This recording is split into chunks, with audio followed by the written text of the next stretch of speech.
네, 김성환, 김민아 시사평론가 나와 계십니다. 안녕하십니까? 네, 안녕하세요. 예, 오늘 신문 어디서부터 시작해야 되나요? 터졌습니다. 뭐가 드디어 터졌습니까? 터졌습니다. 뭐가? 물이 터지는 게 아니라 예, 한동훈 비대위원장 입이 터졌습니다. 입이. 예. 예. 아, 근데 그분 입은 원래 이렇게 터져 있지 않았었나요? 늘 열려 있지. 비대위원장 입이 예. 터져서 예. 혹시 쥐어 터지는 거 아닌가라는 걱정이 좀. 야, 네.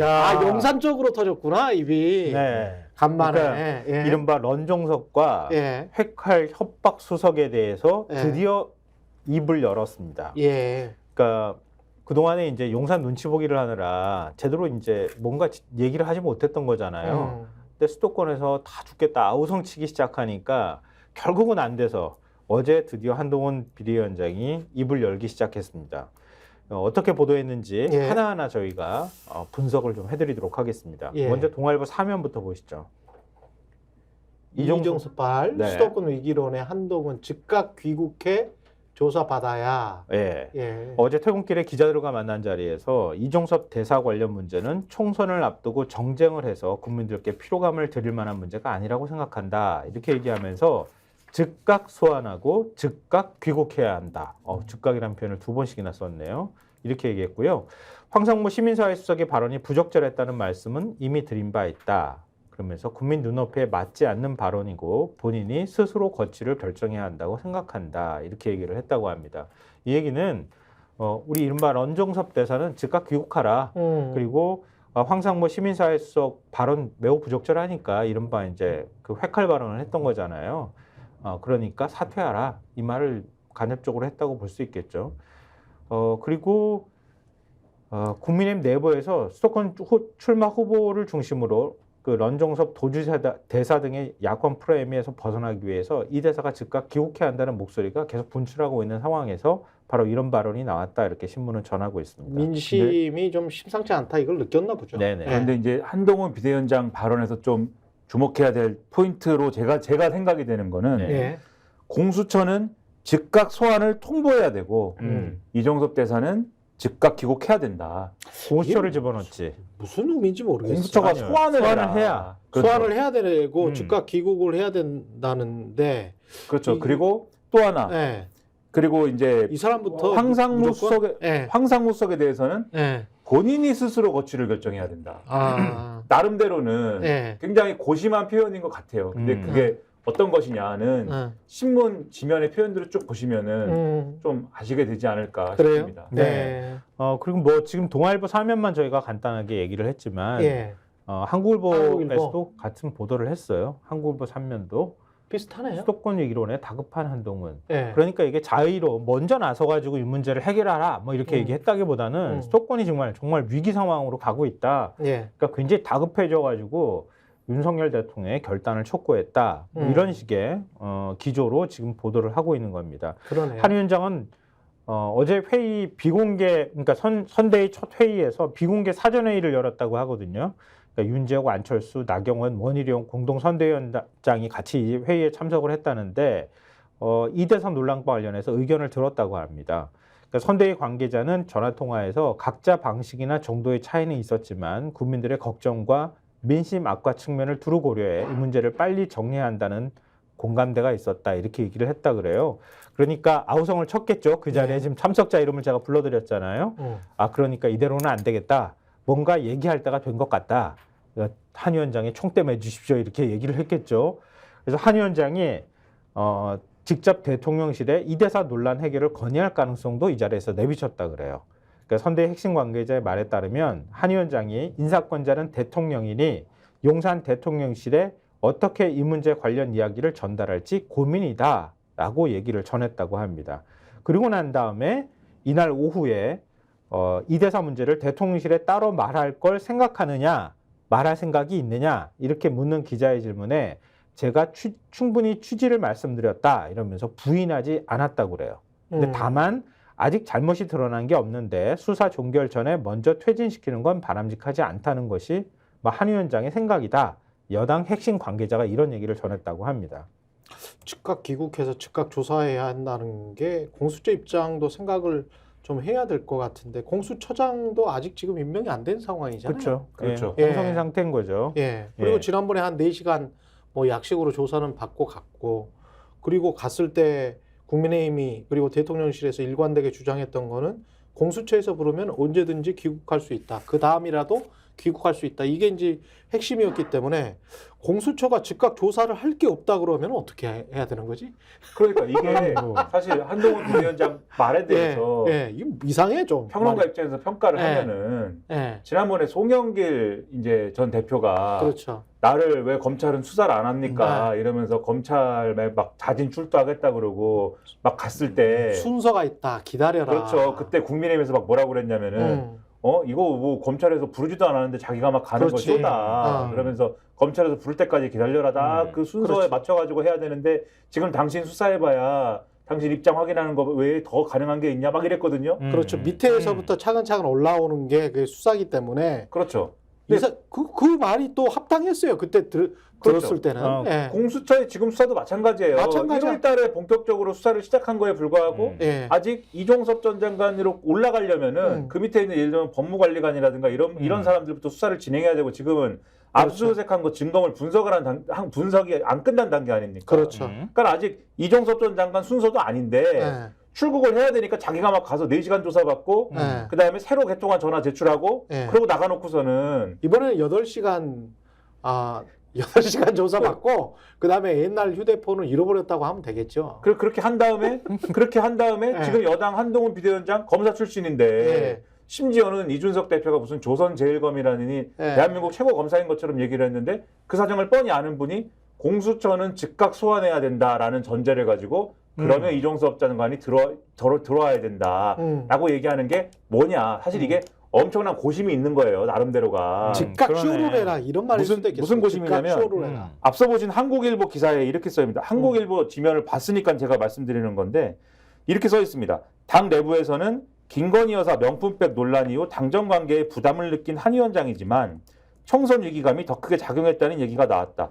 물론 이대사 소환 조사 및 귀국은 고위공직자 범죄수사처를 압박하는 의미도 있는 만큼 해병대 수사 외압 의혹 사건 관련 공수처의 조사 지연을 지적해온 대통령실 입장과 완전히 다르지 않다는 점도 작용했다는 분석이다. 그러니까 뭔가 얘기는 해야 되는 상황이 됐는데 대통령실의 입장하고 완전히 배치되는 상황까지는 안 간 거예요. 지금 이게. 그래요. 맞아요. 그런 걸로 볼 수 있고 그다음에 또 이 부분도 예를 들면 황상무 수석 자진 사퇴 요구에 대해서도 경질해라 이런 게 아니지 않습니까? 그렇죠. 그런 점에서 보면은 요거 좀 주파수를 나름대로 맞추려고 한 거 아닌가 싶은 대목인데 하지만 한국일보도 여기에 대해서는 결국은 사과로는 불충분하다는 뜻이 담겨 있어서 대통령실과의 갈등도 예상되는 대목이다라고 이제 표현을 하고 있거든요. 그러면서 당의 한 관계자는 지금 위기를 극복하지 못하면 모두 죽는다. 대통령실도 대승적 판단을 한다는 생각을 한 위원장이 하지 않았겠느냐고 말했다라고 되어 있는데 무슨 얘기냐면 이그 부분에 있어서는 요것조차도 자진 사퇴해주세요라는 말조차도 한동훈 비대위원장 입장에서는 나름 모험이었다라고 지금 당 관계자는 얘기를 하고 있는 겁니다. 근데 과연 이 모험이 먹힐 거냐에 대해서 오늘 보수 언론도 안 먹힐 거다라고 좀 보는 것 같아요. 이미 입장이 나오기도 하고 그랬는데요. 네. 그러니까 이번 사안에 대해서 그러면 동아일보만 이렇게 보도했느냐, 다른 신문도 좀 저희가 비교해 드려야지 그렇죠. 되겠죠. 네. 신문 일면들을 한번 보시죠. 신문 일면들 조선일보 한동훈 말하는 것이고요. 예. 네. 이종섭 대사 즉각 귀국해야. 네. 그러니까 눈치 보고 하면서 이렇게 네. 주춤주춤하면서 얘기했는데 조선일보가 확 키웠잖아요. 그러네. 이렇게 그리고 조선일보에 또 요게 원하는 메시지만 딱 썼습니다. 그러네요. 즉각 귀국. 요게 조선일보가 원하는 그림이거든요. 됐고 다른 맥락 필요 없고 일단 귀국을 해야 된다. 요것만 강조하는 거예요, 조선일보는. 지난주에도 저희가 말씀드렸던 것처럼 조선일보가 일종의 중재안, 솔루션을 제시했다고 저희가 얘기를 해드렸잖아요. 일단 먼저 귀국을 하고 그다음에 대리대사로 좀 한 달 정도 있다가 그리고 총선 끝나고 난 다음에 조사받고 그리고 다시 나가라. 이게 조선일보가 그나마 고육지책으로 머리 쥐어짜가지고 그 좋은 머리 쥐어짜가지고 만든 대안이란 말이에요. 좋은 머리라고 말씀하지 마세요. 그런가? 좋다고 IQ 좋은 머리? 아니 뭐 그렇게 좋지도 않습니다. 뻘이 보이는 순데 뭐가 좋아요? 저는 대학 졸업을 못 해가지고. 아 그래요? 뭐 어쨌든 예. 그렇게 해가지고 조선일보가 얘기를 했는데 예. 조선일보 입맛에 딱 맞는 얘기를 해줬잖아요. 예. 그러니까 일면에다가 저렇게 딱 하고 써준 거예요. 이런 신문들도 중앙일보도 마찬가지고요. 네. 한동훈 이종섭 귀국 황상무 거치 결정을 네. 한국일보 이종섭 귀국 황상무 거치 결정을 강수, 한동훈 강수. 한동훈 강수라고 강수. 이렇게 해놨죠. 경향신문 경향은 한번 가보세요. 한동훈 이종섭은 귀국 황상무는 결단을 이렇게 했네요. 이렇게 얘기를 했는데 그러면 귀국해서 근데 뭐 하는데? 네? 여기서 이제 호주 대사로 임명을 받았어요. 그래서 일단 갔어. 외교 뭐 군사 관계나 이런 것 때문에 외교가 그게 중요하다라고 해서 갔어. 원래 목적은 그거였잖아요. 근데 귀국해서 뭐예요? 가만히 있다가 한 8시간이나 12시간이나 조사받고 그리고 처벌되지 않고 그냥 계속 있어. 예? 혐의점도 발견되지 않아. 그게 국민들이 원하는 게 아니고 국민들은 진실이 발견돼서 그렇죠. 대통령실에 어느 선까지 대통령실에 누가 전화를 했길래 전화를 받은 다음에 왜 장관의 입장이 그때 당시에 이종석 국방장관 입장이 바뀌었느냐. 그걸 명명백백하게 가려달라. 그리고 박정훈 대령이 지금 억울한 거 아니야. 뭐 이거를 그 진실을 밝혀달라는 게 국민들의 입장이지. 이종섭이 와가지고 이종섭 대사가 와서 나 귀국했습니다. 귀국했으니까 안심하세요. 저는 여기 있으면서 계속 조사를 받을 겁니다. 이건 쇼라는 거죠. 그렇죠. 그게 뭘 노린 쇼냐? 예. 도주가 아니에요만 그렇죠. 보여주겠다는 거예요. 예. 나머지 필요 없다는 겁니다. 예. 도주 안 했습니다. 그러니까 론종섭이 아니고 도주대사가 아니다라는 것만 그렇죠. 보여주고 싶다. 차이는 예. 선거 전이냐 후냐 선거 이것만 전이냐, 차이가 있는 거고 예. 그 다음에 공수처에다 던져놓으면 다 공수처가 책임져야 되는 거죠. 그 다음에는 그러니까 이럴 때 공수처가 얘기를 해야 돼. 우리가 필요할 때 부르겠다. 지난번에 검찰이 아까 송영길 대표 얘기할 때도 얘기 나왔었잖아요. 그렇죠. 거기 앞에 가가지고 제가 자진 출석해서 조사받겠습니다. 그랬더니 우리가 때 되면 부를 테니 그때 와라. 그리고 문도 안 열어줬어 거기. 바깥에 들어오지도 못하고 청사 안에도 못 들어가고 다시 되돌아와서 왔단 말이에요. 예. 공수처가 제대로 좀 뭐랄까 수사할 의지가 있다 그러면 우리가 때 되면 부르겠다는 입장문을 오늘 좀 냈으면 좋겠다 이런 생각이 들고 근데 어찌됐든 간에 찔끔거리면서 얘기를 했든 안 했든 간에 대통령실은 어떤 반응을 보이느냐 이게 중요한 거 아니겠어요? 그렇죠. 결국 뭔가 얘기한 거잖아요. 입이 터져가지고. 근데 조선일보 사면 한번 봐보시죠. 예. 여당 출마자들 아우성에도 말 없는 대통령. 저 사진이 저 중요합니다. 사진이 어디 갔습니까? 용산 어린이공원에서 메이저리그 야구 저기 구회말 투아웃. 네, 구회말 투아웃 상황에서 저 피를 밑에는 냈는데? 샌디에고 파드레스 네, 야구교실에서 시범 타격을 하는 것인데 폼 좋네. 이제 제목하고 연결해 보세요. 말 없는 대통령, 예. 대통령 뭐 하고 있습니까? 예. 야구나 하고 들었어. 있습니다. 예. 야구나 하고 있는 겁니다. 대통령은 지금 그러네. 난리가 났는데 선거 때문에 예. 여당 후보들은 선거 그렇지. 때문에 이 문제 때문에 아우성하고 있는데 아우성이 나오고 난리가 나고 막 어떻게 해야 되지? 막 대통령실 발 리스크 때문에 용산 리스크 때문에 죽겠는데 어린이공원 야구하고 있습니다. 대통령 야구. 예. 이런 거예요, 지금 분위기가. 저 사진으로 비꼬아버렸네. 대통령실을 비꼬았는데 실제로 대통령실이 홈페이지에 입장을 게시를 했어요. 홈페이지 등을 통해서 이게 조선일보에서 전하고 있는 건데요. 야당의 주장은 사실과 다른 정치 공세다. 정치 공세다. 적극 반박을 할 뿐 다른 조치는 현재 취하지 않고 있다. 이런 거고요. 이종석과 관련해서는 그렇고 예. 황상무와 관련해서는 황상무가 4분장입니까? 4달락짜리 그거 낸 거 빼고는 없는 네, 거죠. 맞아요. 예. 그리고 그 출국 금지가 이 대사의 기본권을 제한한 부당한 조치다. 이건 이제 안보실장이 얘기를 뭐 SBS하고 인터뷰에서 직접 얘기한 거고요. 어제 이종섭 대사가 KBS와 인터뷰를 한 걸 KBS에서 보도한 것 같아요. 아 그래요? 예, 인터뷰에서 현 시점에서 본다면 공수처와 이야기된 것은 4월 말 공관장 회의 기간에 일정을 잡아서 가는 것으로 조율됐다. 그리고 이미 저 한번 보도가 됐었던데. 네. 예. 그리고 공수처가 조사하겠다면 내일이라도 귀국하도록 하겠다 이렇게 얘기를 했다는 거고요. KBS는 주로 이제 대통령실과 대사나 정부 입장을 전달해주는 그런 기관으로 전락한 것 같습니다. 그리고 대통령실은 주말 동안 황수석과 관련해서는 여론 추이를 살폈지만 인사 조치를 하지는 않았다 이렇게 얘기를 하고 있고요. 대통령실 관계자도 본인이 사과를 한 상황이라 현재로선 인사 조치까지 해야 하는지 이견이 있을 수 있다. 이런 입장을 드러냈다고 합니다. 동아일보 보도에도 대통령실이 어떤 입장을 보였는지가 나오는데요. 네. 고회장 관계자가 동아일보 기자하고 통화한 모양이에요. 그래서 이 대사의 조기 귀국 수사 필요성을 여당 내에서 거론한 데 대해서 이 대사는 기본적으로 도주한 사람이 아니지 않느냐. 이 대사가 이미 언제든 공수처가 부르면 오겠다고 입장을 내놓지 않았느냐. 제 말투에서 이미 느껴지죠. 불쾌감을 드러냈다 그러는 거예요. 그리고 여권 일각의 이 대사 사퇴 요구에 대해서는 자기 살겠다고 여권 전체를 위험에 빠뜨리려 하고 있다. 이러면서 반발했다 그래요. 자기 살겠다는 자기는 누구예요? 그 후보들. 후보들. 네. 뭐 얘기를 들으면서 안철수도 그렇고 나경원, 원희룡 뭐 다 해당되는 거예요. 예. 근데 그 사람들이 후보들이고 그 사람들이 돼야 그 여권이 살아나는 거 아닙니까? 이런 것은 이제 우리 같은 사람들의 상식적인 지적이고. 거 아니에요? 용산에서는 잘못한 게 없으면 그러니까 지난주부터 이런 태도예요. 지난주에 말씀하신 장호진 안보실장하고 그다음에 대통령실이 직접 대응에 나서기 시작한 게 14일이거든요. 그리고 15일 날 대통령실 입장 올리고 막 이랬는데 15일 날 신문에 보면은 그때도 말씀드렸는데 정신 차리라고 되어 있습니다. 대통령실 고위 관계자가 그때도 동아일보 보도였는데 아마 이 고위 관계자인 것 같아요. 그래요? 비슷한 워딩인데 네. 이 고위 관계자가 똑같은 얘기를 해요. 자기들 살겠다고 자기들만 살겠다고 이런 식으로 하느냐. 정신 차려라라고 하면 정신 차려라. 이 고위 관계자가 또 시민 사회 수석 아니야? 혹시? 황상무냐? 야, 그러면 너무 재밌겠다 이게. 사실은 황상무가 이야기를 하고 있는 거지. 이분들이 용산이 하고 싶은 얘기는 네. 이런 부당한 어떤 공격에 네. 대해서 여당이 맞서 싸워야지. 맞서 싸워야지. 지금 이런 공격에 편성해가지고 오히려 우리를 공격해? 그럼 이건 우리가 당하고만 있어야 돼? 우리가 직접 그러면 나서야 되잖아. 지금 이런 얘기거든요. 그래서 네. 황상무 수석 같은 사람들이 나서는 거죠, 지금 막. 그렇게 하면 예. 당연히 지금 여당에서 이러면 안 됩니다. 지금 한쪽은 뭐 임명 취소까지는 얘기는 안 하더라도 사실은 아까도 얘기했던 것처럼 한동훈이 만약에 이번에 정말 똑바로 대통령실에 얘기할 것 같으면 임명 취소하십시오.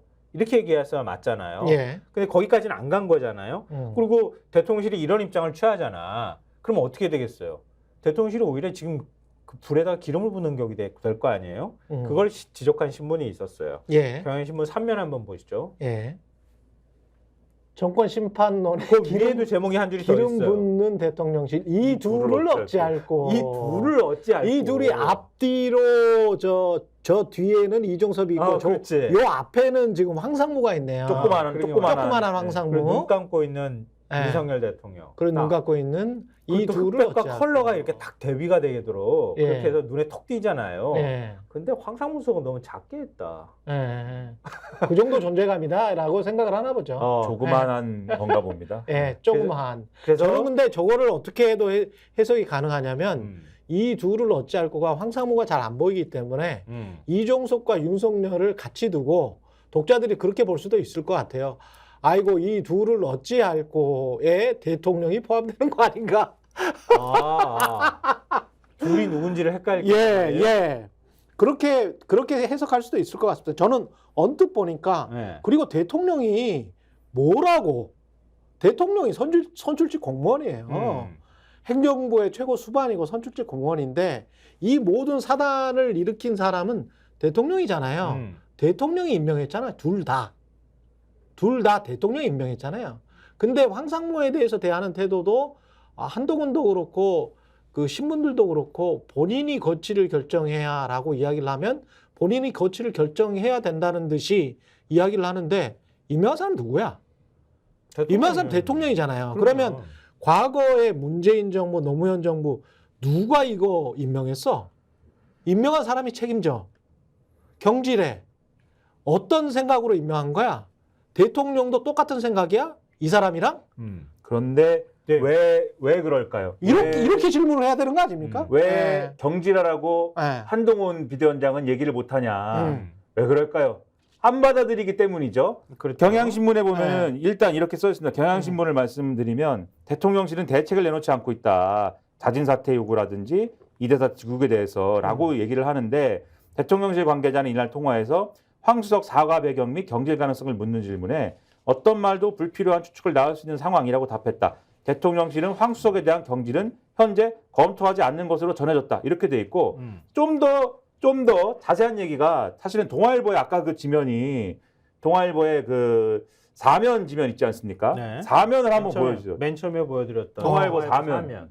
동아일보 사면. 네, 사면이 간- 굉장히 재밌는 네, 지면이에요. 왜냐하면 간절하게 찾고 있는 동아일보 네, 사면 나왔습니다. 사면이 굉장히 재밌는 지면인 게 네. 이 기사가 지금 3개잖아요. 기사가 지금 요 3개 있지 않습니까? 그렇죠. 중간에도 있잖아요. 3개 각각의 대통령실의 반응이 다 나오는데 그게 다 주옥 같습니다. 제가 아, 그래요. 이종섭 먼저.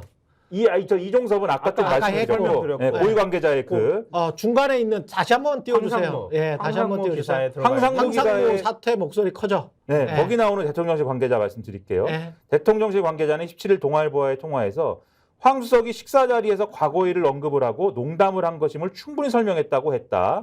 대통령실은 황수석의 발언이 실수인 것은 분명하지만 수석직을 내려놓을 만한 사안은 아니라는 입장인 것으로 알려졌다. 이렇게 돼 있고 황수석은 주말에도 네. 윤석열 대통령에게서 업무 지시를 받은 것으로 전해졌다. 이렇게 돼 있습니다. 비슷한 생각을 가지고 있는 거야. 그렇죠. 이분들이 비슷한 문제가 생각을 없는 가지고 거예요. 있는 거예요. 이거 용산에서 볼 때는 아무 문제가 없는 거여서 오히려 제가 뇌피셜로 말씀드리면 예. 이건 뇌피셜입니다. 네. 평론가의 넘겨짓기. 예. 대통령은 속이 시원할 수도 있다. 그럴 수도 있지. 네. 지금 여당이 보기 싫어 네. 죽겠는데. 여당이 못하는 거를 대신해줬기 때문에 시민사회 아, 수석이 아. 대통령실이 대신해줬기 때문에 제가 그다음에 어디 프로에서 그런 이야기를 했는데 황상무도 MBC 잘 들어라고 이야기했을 때는 MBC나 국민 대중들 유권자들에게 이야기를 한 게 아니고 언론인들에게 이야기를 한 게 아니고 대통령에게 이야기를 그렇죠. 한 것일 수 있다. 들어주십시오. 그렇죠. 예. 대통령에게 들어주십시오. 예. 이렇게 한 것일 수 있고 그다음에 아까 맨 밑에 있는 동아일보의 맨 밑에 있는 여당 막말 노태우 이어 장해찬 공천 취소 이런 기사가 있어요. 이것도 이제 재밌는 소식이죠. 노태우 변호사하고 장해찬 후보가 공천 취소가 됐는데 이것도 그런 기사인데 여기 보면 여기도 대통령실의 반응이 있습니다. 예. 문제가 있었으면 처음부터 경선판에 못 끼어들도록 했어야 한다. 이게 대통령실에선 이러한 불편한 기류도 감지됐다. 이런 왜 반응인데 뒤늦게 뭐 이거 가지고 그렇죠. 컷오프를 하니 많이 그러냐는 거예요. 종합하면 예. 여당에 대해서 불만이 지금 아주 팽배하고 상당한 거예요. 근데 그 불만이라는 거는 야 우리가 다 할 만한 일을 했고 또 공천이나 이런 것도 사실 누구 손가락이 어느 손가락이 아픈 거겠어요. 장해찬 손가락, 노태우 손가락 아무튼 이것도 다 할 만한 거 했다고 우리는 보는데 왜 이러는 거야? 이런 거예요 지금. 불만이 팽배한 거예요 지금. 아까 다시 한번 정리해서 말씀드리면 이런 거잖아요. 지금 이 기사를 하나 보여드리면서 제가 설명해 드릴게요. 중앙일보 3면 한번 봐보세요. 예. 한 용산에 설명했다지만 당정 갈등 재점화 불씨될 수도. 그러니까 지난번에 예, 지난번에 중앙일보입니다. 있었던 명품백 사과 언급했다가 예. 사과를 언급한 것도 아니지 국민 눈높이 얘기했다가 그렇죠. 그랬다가 잘릴 뻔했잖아요. 비대위원장 자리. 근데 한동훈 비대위원장이 설명했다고 지금 중앙일보에서는 얘기하고 있잖아요. 이게 뭐냐면 아까 얘기했던 것처럼 직접 대통령실에 이대사 논란 해결을 건의할 가능성도 내비쳤다. 이렇게 보도를 했다고 제가 말씀드렸잖아요. 예. 그래서 따로 대통령실에 말하는 걸 생각하고 있느냐 이런 기자가 그렇게 질문을 하니까 제가 충분히 취지를 말씀드렸다 이러면서 부인하지 않았다는 거예요. 예. 그러니까 설명했다는 얘기 아니냐. 예. 근데 이렇게 설명을 했는데 대통령실하고 만약에 여기서 파박하고 부딪혀버린다. 다시 한번 예전 일이 연상될 수밖에 없는 상황이 될 수 있다는 거예요. 90도 각도로 또 인사하고 마무리 짓겠죠. 네. 근데 그러려면은 윤석열 대통령이 용서를 좀 해줘야 되는데 예. 두 번째 이러면 용서해줄까요? 그것도 의문이고. 그러니까 지금 국민의힘 관계자의 말에 따르면 이러면서 지금 이제 중앙일보가 인용 보도를 한 건데 선대 핵심 지도부는 어제 정권 심판론 극복 방안을 두고 고심을 했다고 하는 거예요. 이대사와 항수정 문제를 방치할 경우에 수도권과 중도층 민심 회복이 불가능한 수준으로 돌아설 수 있다는 우려 때문이었다. 근데 이 관계자는 윤석열 대통령에게 이대사 관련 문제를 건의했다가 자칫 당정 갈등이 다시 불거질 수 있다는 우려가 컸다. 예. 그 자리에서 그렇게 우려가 컸다는 거예요. 예. 위기감을 느낀 수도권 후보들의 목소리에 한 위원장도 목소리를 내지 않을 수 없었을 것이다. 이렇게 말을 전하고 있는 상황입니다. 근데 그리고- 지금 한동훈 비대위원장도 고달픈 점이 있어요. 어떤 점이 고달플까요? 왜냐하면 왜 떠밀려서 또 그러니까 이 한동훈 비대위원장이 왜 아까 우리가 입이 터졌다고 말씀드렸는데 용산에다가 왜 얘기를 하느냐 근본적으로는 수도권 위기론 때문이라고 말씀드렸잖아요. 그렇죠. 후보들 출마한 후보들이 난리가 지금 났다고 말씀드렸잖아요. 이날 선대위에서 재밌는 장면이 이날 이 한동훈 비대위원장이 이 민주당하고 조국혁신당을 묶어가지고 이 기사에 의하면 방금 말씀드린 중앙일보 기사에 의하면 범죄 세력 연대로 규정을 하고 범죄연대가 대한민국 후진시키려는 세력이라면 국민의힘은 미래 세력이자 전진 세력이다. 이렇게 주장을 했습니다. 그러면서 범죄로 보면 범죄 혐의자 연대가 될 수도 그러면서 있어요. 국민의힘은. 이번 총선은 거대 민주당이 장악한 네. 국회 심판 선거다. 이런 네. 주장을 막 했는데 음. 이 기사에 뭐라고 써 있냐면 다만 당내 수도권 후보들에게선 정권 심판 대 야당 심판의 대결은 윤석열 대 이재명 구도를 공고히 할 수 있다는 우려도 나온다. 이렇게 돼 있거든요. 근데 좀 더 디테일한 게 동아일보 기사에 있어요. 동아일보 기사 마지막에 가면 뭐가 있냐면 한 위원장이 민주당 국회 독재를 심판하는 선거라며 야당 심판론을 강조했다. 그러자 나경원 공동선대위원장은 누구를 심판해달라는 선거는 국민 마음을 얻을 수 없다. 이번 선거를 관통하는 프레임은 정권, 야당 심판론도 아닌 바로 정치 심판론이다. 라면서 선거 전략에서 이견을 드러냈다. 그리고 안철수 공동선대위원장도 최근 민심의 흐름을 보여주는 데이터들이 매우 엄중하다. 정당 지지도만 보는 착시에서 벗어나 여서야대가 우려되는 민심 흐름을 직시해야 한다. 이런 얘기를 막 하는데 예. 이게 무슨 얘기냐. 한동훈 효과가 약발이 다 했다라는 얘기를 이런 사람들이 막 하면서 약발이 다 했으니까 당신 해야 될 역할을 해야 되고 그 역할은 뭐냐. 용사를 들이받는 거다라고 얘기를 옆에서 계속 하는 거예요 지금. 근데 이런 대권 주자들 입장에서 봤을 때는 당신이 좀 들이받고 이번에 나는 국회의원 되고 당신이 꼬꾸라지면 나한테 굉장히 유리한 부분이 될 수 있어. 뭐 이렇게 또 정치공학적으로만 해석하면 그렇게도 받아들여질 수 있어요. 나경원이나 안철수 같은 그렇죠. 경우는. 그럴 수도 있고 네. 이번 기회에 내가 지난번에는 윤석열 대통령하고 잘 지내려다가 한 방에 그냥 날아갔지만 그렇지. 그걸 오히려 기회로 추진력으로 삼아서 이번에 할 말하는 사람으로 다시 거듭나자. 그렇죠. 이럴 수도 있고 그렇죠. 아무튼 이런 상황이다 보니까 한동훈 비대위원장 고달프다. 예. 그 지금 동아일보 기사 얘기도 설명해 주셨잖아요. 예. 그 아까 이제 그 중앙일보 3면 기사 밑에도 그게 있어요. 정권 심판 대 야당 심판의 대결은 윤석열 대 이재명 구도를 공고히 그거 할 수 지금 있다. 그 그거잖아요. 그렇죠. 네. 예. 그러니까 그걸 그런 거예요. 처음에는 원했잖아. 그렇지. 그걸 원했거든 국민의힘이. 그렇죠. 근데 그게 바로 예. 한동훈 약발 떨어지면서 예. 안 좋다라고. 이게 왜냐하면 예. 윤석열 정권 심판론을 제기해야 되는데 야당이 제기하려고 하는데 한동훈이 이렇게 얼굴을 뒤밀고 그렇지. 들어가 버린 거예요. 그렇지. 근데 그동안에 윤석열 정권 심판론이 그래서 안 먹혔던 거야. 예. 안 먹혔는데 지금 뭐 런종섭 얘기도 나오고 황상무 얘기도 나오고 이러니까 오히려 그 구도가 더 확연하게 드러나는 그렇죠. 거예요. 한동훈 약발이 쏙 하고 빠져버리니까 오히려 더 야당 심판을 하자고 덤비면 덤빌수록 윤석열 대 이재명 구도가 부각되는 예. 이런 아이러니한 현상이 나오고 있다 이런 거고요. 한겨레신문도 같은 맥락으로 지면에서 보도를 했어요. 지면만 저희가 알려드리고 넘어갈게요. 한동훈 여론 악화하자 작심 발언 대통령실과 갈등 불거지나. 예. 그러니까 지금 뭐 그 사설 내용까지 저희가 일부 좀 전해드리면 어떨까 싶은데요. 예. 중앙일보에서도 회칼 테러 우는 황상무 수석 자진 사퇴하라. 여긴 당사자잖아요. 예. 중앙경제 얘기잖아. 그렇죠. 그렇죠. 중앙일보의 전신이거든요. 그렇죠. 거기서 정보사 군인들한테 예. 그때 기자가 허벅지 찔려가지고 회칼 테러 사건을 당했는데 그걸 다시 꺼냈어? 그걸 꺼내면서 지금 언론을 협박했단 말이야? 본인들 선배야. 그렇죠. 예, 직접 선배야. 예. 그러니까 더 격하게 비판할 수밖에 없는 상황까지 온 거예요. 예. 그리고 이것뿐만 아니라 이건 조선일보가 토요일자에서도 비판했던 사설 내용이에요. 5.18 관련해서 북한 배후설까지 언급했다. 저희가 황상무? 그때 주목을 못 받았을 때 황상무 발언을 여기서 이 자리에서 말씀드렸잖아요. 이게 더 심각할 수 있다. 그렇게 얘기를 했거든요. 헬기 발포 같은 경우도 부인하는 취지로 이야기를 했더라고요. 예. 그러니까 어제 토요일자 조선일보에서도 이 5.18 관련 발언 이거 심각하다 이렇게 지적을 했는데 중앙일보도 그 회칼 테러 사건과 함께 5.18 발언에서 북한 배후설까지 언급했다. 이 부분이 부적절하다고 그렇게 지적을 하고 있어요. 그래서 그러니까 그 단락 네 문장에 그친 사과로 이게 넘어갈 사안이 아니라 국민 눈높이에 맞지 않는 발언이고 본인 스스로 거취를 결정하셔야 한다는 한 위원장 말 맞다나 황수석이 결단을 촉구한다. 그러니까 그만둬라 이 얘기예요. 근데 자꾸 이런 게 이게 도태우 공천 관련해서 그걸 설명하면서 황상무가 했다는 이야기잖아요. 근데 이런 것들을 보면 이게 국민의힘 일각에 뭐 국민의힘도 마찬가지고 민주당도 마찬가지일 수 있습니다만은 특히 국민의힘 같은 경우 그 단단한 콘크리트 30% 지지층 안에 한 절반, 저는 이거는 그냥 제 어림짐작인데 절반 이상이 이런 생각을 가진 분들이 있지 않나. 그리고 그런 생각을 가진 분들과 어떤 생각의 조응, 튜닝 마음의 소통을 하기 위해서 국민의힘 안에 일부 극우적인 생각을 가진 분들 또는 극우적인 생각도 뭐 그냥 받아들일 수 있다라고 생각하는 분들이 꽤 있지 않나. 거기에는 어쩌면 대통령이나 대통령실 안에도 그런 사람들이 꽤 있는 것 아닌가. 그리고 이게 정말 일탈적인 것인가. 왜냐하면 수십 년 동안 누적됐잖아. 김종인 비대위원장 갔었죠. 이준석 갔었죠.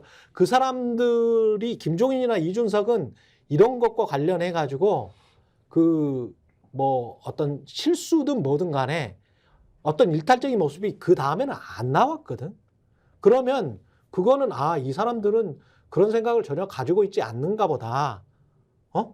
근데 우리가 사상이나 뭐 이런 것들은 그런 생각을 가질 수도 있죠. 근데 선출직 공무원들은 그거는 우리가 정상적인 스펙트럼을 한 90% 안에 봤을 때 그 90% 정도 되는 국민들의 일반적인 상식과는 동떨어진 생각이야. 그런 사람들을 선출직 공무원으로 뽑으면 되겠어? 라고 생각하는 거잖아요. 근데 선출직 공무원으로 이미 뽑혔어.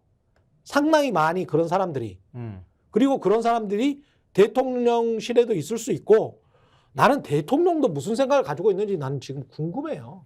궁금합니다. 예, 사실은 특히, 이런 생각을 가진 사람을 자주 임명하고 그냥 모른 척하고 그리고 본인도 비슷한 뉘앙스의 말들을 자꾸 하잖아. 그래서 상당히 예? 문제고 예. 그다음에 오늘 이제 신문들 보면서 또 이제 뭐랄까요? 이런 점들은 또 한번 얘기할 수 있겠다 싶었던 게 예. 이종섭 대사를 왜 임명했을까는 이미 근데 사실 우리는 다 이해하고 납득하는 일이지만 한 번 더 또 신문에서 계속 확인되는 바들이 있다는 거를 말씀드리고 싶어요. 오늘은 이제 칼럼 얘기들이 좀 있는데 예. 결국 황상무 속의 이 오버도 저희들이 쭉 말씀드렸습니다만 대통령실의 분위기에 따라서 이렇게 된 거다라고 지금 말씀드린 거잖아요. 그럴 가능성이 꽤 있어요. 대통령실이 갑자기 왜 이렇게 막 전면에 나서고 왜 이 선거 때 좀 조용히 있어야지 불끈불끈 하느냐. 결국 이종섭 문제를 어쨌든 간에 여당이 이렇게 나오니까 자기들이 나서게 되면서 이렇게 된 거다라고 말씀드리지 않습니까? 그러면 왜 이종섭 문제를 대통령은 이렇게 풀고 있느냐에 대해서 몇 가지 이제 칼럼들이 있더라고요, 신문에. 네. 근데 오늘 제가 본 거는 일단 이 한겨레 신문에 권혁철 기자라는 분이 있어요. 예. 코너 이름이 안 보이는 안보인데 예. 안 보인대 안보가 말장난인데 안 보이는 안보 좀 아재 개그죠. 근데 제목이 아저겠죠, 뭐. 네 그렇죠. 네, 결국은 뭐. 네.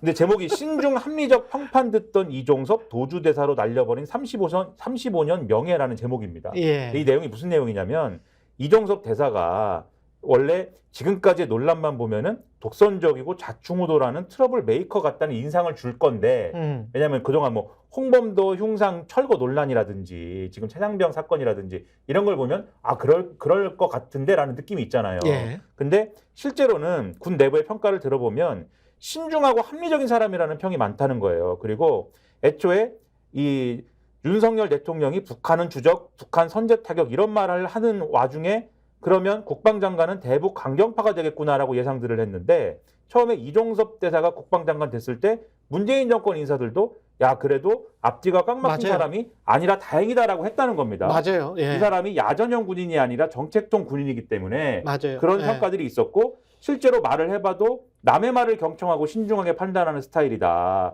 가령 국방장관 재직 때 언론의 인터뷰 요청이 오면 예상 질문을 뽑아 답변을 미리 준비하고 참모들과 리허설을 마친 뒤에 인터뷰에 나섰다. 근데 신원식 국방장관은 특별한 준비도 없이 평소 주장대로 언론 인터뷰를 하는데 이런 게 비교되지 않느냐 이런 거예요. 맞아요. 예. 그러면 여기서 이 말을 이걸 왜 쓰느냐? 이종섭 착한 사람이다 강조하려고 쓰느냐? 아니죠. 그런 사람이 꼼꼼하고 신중하게 일을 처리하던 이 대사가 지난해 해병대 최상병 순직 사건 때 보인 모습은 평소와 너무 달랐다. 이거를 여기서 일단 말씀드리고 한겨레에 이 칼럼도 실렸습니다. 제목이 대통령실 내선 번호 드러나자 이종섭 도피시켰나예요. 그렇죠. 코너가 아침 햇발 손원재 논설위원이 쓴 건데 예. 지난 7일에 MBC 단독 보도가 있지 않았습니까? 그게 이제 수사 결과 발표 중단 변심 직전 대통령실 일반 전화 받았다라는 제목의 기사였고 사실 그것을 인용 보도한 경향신문 보도 등을 이 자리에서도 소개를 시켜드렸어요. 그러니까 그 당시에 수사 결과를 이종섭 전 장관이 결재를 한 뒤에 하루 만에 마음을 바꿔서 이것을 취소 지시를 하는데 그 직전에 바로 의식 직전에 오전 11시 45분에서 50분 사이에 한 통의 전화가 휴대전화로 왔고 이게 이제 당시에 대통령실 내선 전화로 왔다는 거다. 그 내선 번호의 정확한 그 번호를 알고 있겠죠. MBC나 공수처는. 공수처가 분석해봤더니 발신지 이태원로 가입자명 아니, 대통령실이다. 정확히 그러니까 대통령실이라고만 나오지. 대통령실 내에 어디 이제 다 각각 다 번호가 다르잖아요. 근데 요거는 근데 제가 그거는- 말씀드릴게요. 음. 번호를 조회했다는 거는 예. 일단은 지금 발신지와 가입자명을 확인했다는 거는 그렇죠. 번호를 풀로 확인을 했다는 거죠. 그렇지. 그러니까 안다는 거죠, 이거. 그렇지. 그렇죠. 확인할 예. 수 있다는 거고 수사를 진행하면 거기로 간다는 거죠, 수사가. 그 얘기인 거고. 어느 실인지의 여부가 굉장히 좀 궁금해집니다. 그렇죠. 그리고 예. 이 칼럼에 쓰인 내용을 제가 더 말씀드리면 예. 그동안 대통령실과 국방부는 사단장 혐의를 적시한 해병대 수사 결과에 경로한 윤석열 대통령이 이 전 장관을 연결하라고 한 뒤 질책했다는 의혹 자체를 부인해왔다. 그리고 대통령 주재회의에서 해병대 수사가 거론된 사실도 없다고 주장을 해왔는데 이 회의 앞뒤로 국방비서관과 해병대 사령관 사이 통화도 이루어진 적이 없다고 거듭 부인했는데 하나하나 거짓말로 다 드러나고 있고 드디어 대통령실 내선 번호가 이 전 장관 휴대폰에 찍혔다는 사실까지 파악됐기 때문에 이제 이 전 장관이 과연 대통령실 누구와 통화했는지를 답해야 하는 진실의 순간이 닥쳐오고 있었던 셈이다. 그렇죠. 바로 이 시점에 윤 대통령은 이 전 장관을 급에 안 맞는 호주 대사로 전격 임명했다. 바로 수사를 아는 사람이라면 대통령실 내선 번호가 드러난 상황의 의미를 직감할 수 있었을 것이다. 윤 대통령이 용산 최고의 수사 전문가라는 사실에 비춰볼 때 비로소 실마리가 풀리는 느낌이다. 아. 이렇게 쓰고 있습니다. 그 다음 내용도 재밌어요. 예. 미국은 대통령이 자신이 관련된 수사에 개입하는 행위를 사법 방해죄로 단죄한다. 사법방해죄. 리처드 닉슨은 FBI가 특별검사의 워터게이트 수사 기소를 방해하도록 CIA에 지시했다가 탄핵 직전 하야했다. 그랬죠. 이때 시도됐던 게 증인 매수였다. 그랬습니다. 도널드 트럼프하고 빌 클린턴도 사법방해 혐의로 탄핵 위기에 몰린 바 있다. 이 굉장히 시사하는 바가 크죠. 예. 우리는 포괄적인 사법방해죄 대신 범인 도피죄 등 구체적 혐의를 적용하게 돼 있다. 그렇죠. 우리나라 법률. 그래서 민주당이 그 이종섭 특검법을 할 때 이 범인 도피죄 이걸 지금 거기다 적시를 했다는 그렇습니다. 거 아니에요? 예. 수사 외압 직권남용으로 출발한 윤 대통령의 범죄 의혹은 여러 부처가 개입된 도피국을 거치며 정권 차원의 의혹으로 번져가고 있다. 윤 대통령 또한 조만간 진실의 순간과 맞닥뜨릴 수밖에 없다. 그러니까 이렇게 지적하고 있어요. 처음에는 직권남용이었는데 지금은 이제 범인 도피죄가 되고 범인 도피죄 안에는 혹시 이제 증거인멸이나 뭐 이런 것들도 같이 있을 수가 있겠습니다. 왜냐하면 일부 일지가 없어졌다고 하니까요. 그러니까 직권남용, 범인 도피, 그다음에 증거인멸이 세트로 따라오는. 근데 이게 대통령이 임기를 다 마친다고 하더라도 이게 그냥 끝날 사안은 아니에요. 예. 그럴 가능성이 높기 때문에 예. 지금 이렇게 그냥 이렇게 끝날 수 있는 사안이 아닙니다. 예. 그리고 직권남용과 관련돼서도 경향신문의 경우에도 오늘 김재중 특파원이 아침을 열며 코너에 윤석열은 왜 이종섭을 해외로 내보냈을까라는 칼럼 실었는데 예. 이게 지난번에도 한번 설명드린 김관진 전 국방장관 사건 있지 않습니까? 예. 그 당시에 국가정보원 댓글수사팀이 김관진 전 국방부 장관 재판에 넘겼는데 그 당시에 사이버사령부가 총선 대선 기간 동안 2012년에 댓글 공작하도록 지시한 혐의에 대해서 국방부 수사본부가 수사를 축소 은폐한 혐의를 적용했을 때 그때 이제 이게 직권남용 혐의가 유죄 판결이 1, 2심에서 난 거고 그리고 여기에 대해서 이게 이 윤석열 대통령이 한 것으로 의심되는 행위하고 겹쳐 보인다라고 경향신문을 그렇죠. 계속 지적을 하는 거거든요. 예. 그것도 있어서 윤석열 대통령의 어떤 결정이 있었던 거 아니냐라고 이 칼럼을 또 의심을 하는 거예요. 아, 그럼요. 그냥 고발 사주에서도 직권남용이 점선처럼 지금 돼 있는 것이고 이것도 마찬가지이기 때문에 대통령이 되기 전과 되고 난 후에 혹시 비슷한 행동을 계속하고 있는 것 아닌가. 그게 그리고 어느 정도 팩트가 나와서 재판에서 누군가가 1심, 뭐 2심에서 유죄가 된다면 대통령이 대통령으로서의 역할을 계속 할 수 있을까? 나머지 3년을 버틸 수 있을까? 국가의 원수로서의 위신이 설까? 국민적 신뢰를 계속 받고 어떤 행정을 집행할 수 있을까? 여러 가지 질문을 할 수밖에 없죠. 네. 심지어 이승만도 나왔어요. 네, 예. 이승만도 나왔어요. 이승만 시절이 소환이 되는 상황이에요. 지금 동아일보 정윤관 논설실장이 칼럼을 썼어요. 칼럼 제목이 부르면 귀국 아니라 당장 귀국이 답이다. 그렇죠. 이렇게 네. 했는데 그러면서 이승만 시절을 언급을 하는데 이종섭 호주 대사 임명은 신성모 주일 대사 임명과 판박이 같다.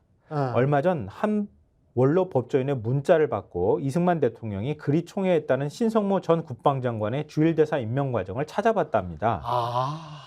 그렇게 되는구나. 네. 6.25 발발 전 명령만 내리면 점심은 평양, 저녁은 신의주 등의 호언장담을 늘어놨다는 그 신성모 국방부 장관이 전쟁 중이던 1951년 5월 거창 양민학살 사건, 국민 방위군 간부들의 부정 착복 사건 등의 책임을 지고 물러났다. 예. 이 칼럼 내용 그대로 읽어드리는 거예요. 그런 글을 이승만 대통령은 얼마 되지도 않아 주일 대표부 대사로 내보내겠다며 국무회의에 안건을 올렸다. 신성모에 대한 비판 여론이 들끓고 있던 터 안건은 부결됐다. 이 대통령은 임명은 내가 하는 것이라며 강행했고 신성모는 그 해 7월 일본 대표부 대사로 부임했다. 그러니까 그때하고 지금하고 아주 비슷한 거다. 그러네. 상황이 예. 그렇게 얘기를 해요. 이거 다 자세하게 다 전해드리지는 어렵지만 어찌됐든 지금 런동섭하고 비교가 된다 이 말을 하면서 예. 그러면서 마지막에 이 칼럼 끝을 끝에 어떻게 하냐면은 결국 나는 옳다는 신념에 찬 1인 중심의 의사결정 시스템이 근본 문제가 아닐까 하는 생각이 든다.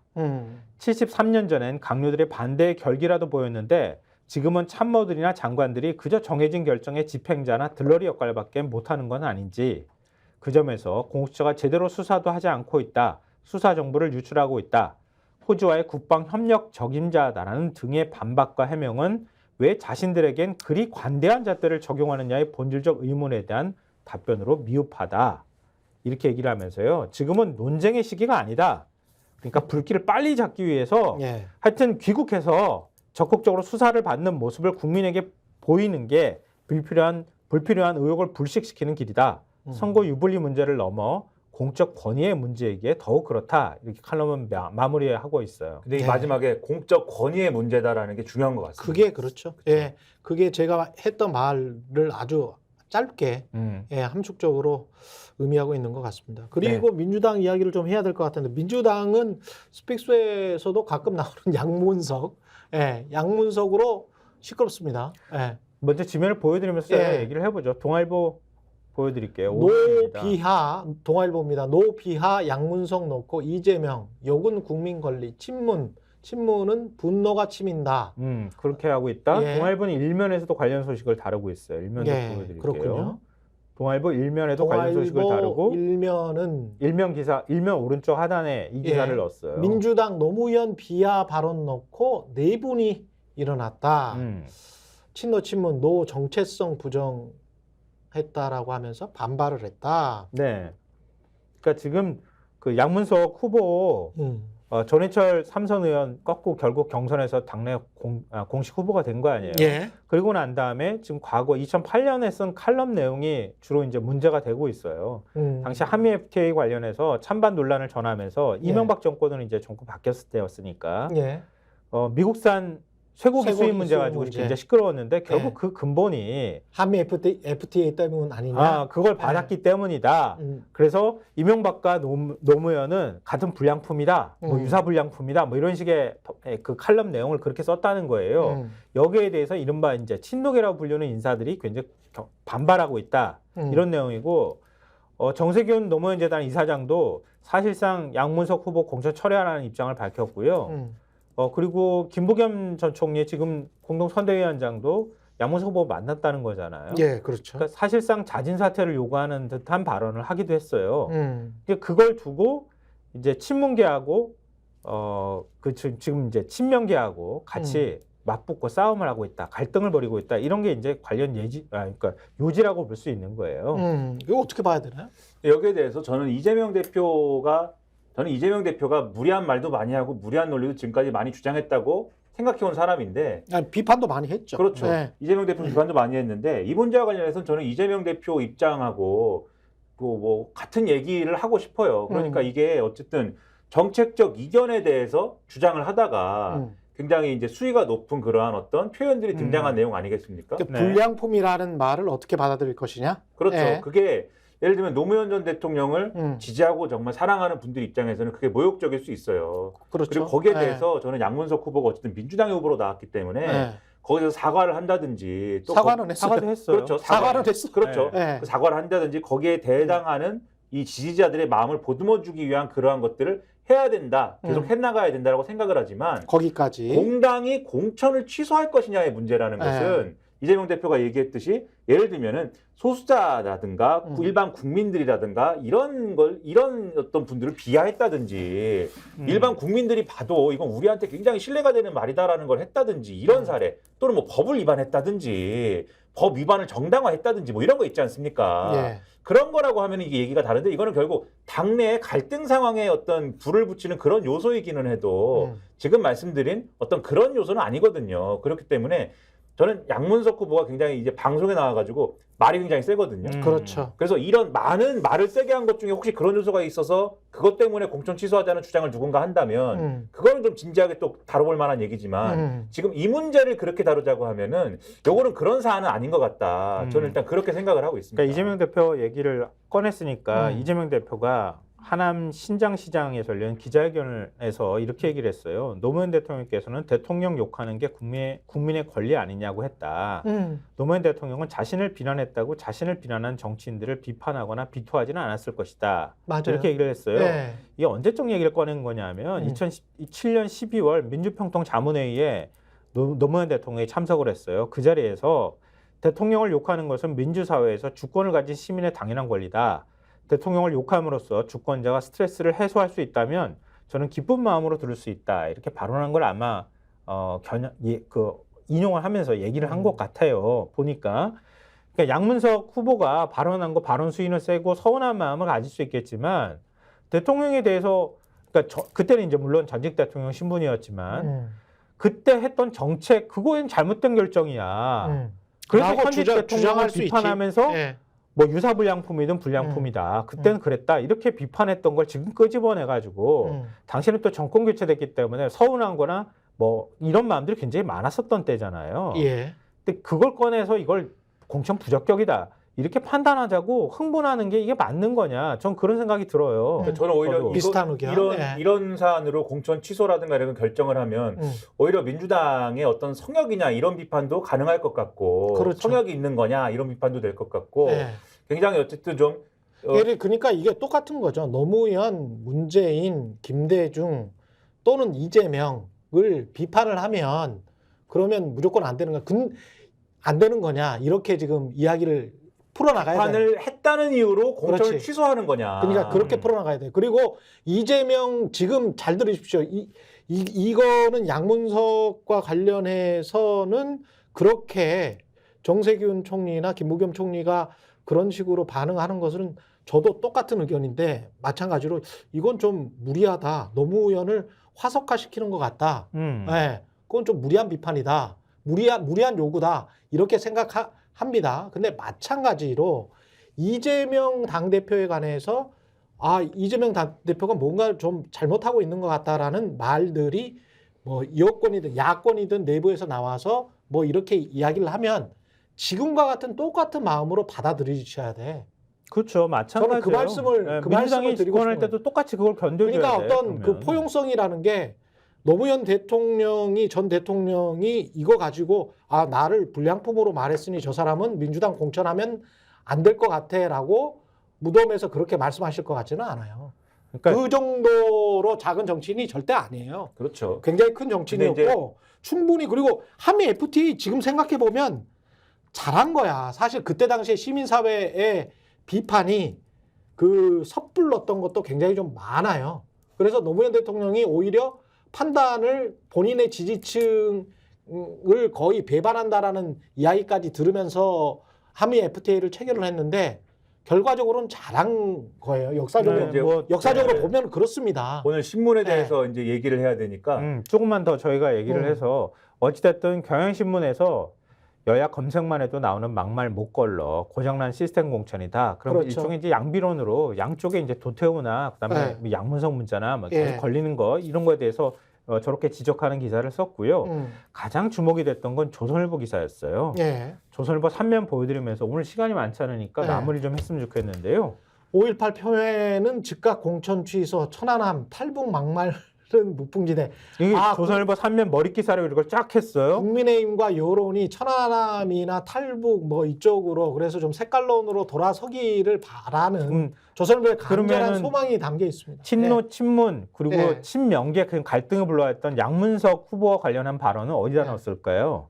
여기서 뚝 떨어져 있는 팔면에 네. 조그맣게 오른쪽 박스 기사로 실었어요. 팔면 요만하게 기사를 실었어. 그러네요. 근데 네. 이걸 왜 분리시켰을까? 그러니까 이게 이런 거예요. 네. 지금 조선일보가 하고 싶은 얘기는 막말 논란이 있는데 지금 여당은 막말 논란에 대해서 막 공천 취소를 하고 야당은 그렇지 않다는 얘기를 해야 되는데 다른 신문들은 예를 들면 이렇게 쓰려면 여당은 그래도 공천 취소를 하는데 야당은 보세요 양문석 사례같이 이런 막말론을 안고 갑니다라고 써야 되는데 네. 요게 균형이 잘 안 맞는다라고 조선일보는 보는 거예요. 그래서 말의 균형을 내용 때문에 그렇죠. 그렇죠. 네. 이런 거 말고 결국은 방금 우리가 말씀드렸듯이 노무현 전 대통령 관련 요 말은 이 민주당의 내분 관련된 사안이고 뭔가 국민들 중도층에 또는 이 유권자들에게 영향을 주는 막말이 뭐냐라고는 고민, 조선일보의 고민, 그 고민은 그것은 뭔가 국방과 안보에 대한 그런 말들이 아닐까라는 고민 끝에 지금 색깔론으로 다뤄야 된다. 그래서 요거 두 개를 대비시키는 지명 배치를 지금 한 거고 아마 요렇게 조선일보의 나름대로의 지금 여당의 막말 이슈를 다루는 전략에 대한 코치다. 그래서 요 개념을 요 코치를 국민의힘이 따라가느냐가 제가 볼 때는 또 하나의 관전 포인트다. 민주당은 하여튼 당 내부 문제든 양문석 후보와 관련해서 지금 저런 결정을 내리고 그러고 가는데 국민의힘은 5.18 폄훼했다고 막 지금 줄줄이 컷오프 시키고 막 이러고 있지 않냐. 그렇죠. 근데 진짜 민주당의 문제는 저기에 있는 거야. 저걸 가지고 공격을 해. 왜 공격 안 하는 거야? 이렇게 얘기를 하고 있다는 거예요. 본인들만큼 모든 국민이 후지기를 바라고 있는 것 같습니다. 예, 지금까지 스콕스 김성환 평론가, 김민아 평론가였습니다. 고맙습니다. 네. 너무 제가 홍보를. 정치권색. 예. 다시 제가 말씀드리죠. 예. 구독, 좋아요, 사랑입니다. 예.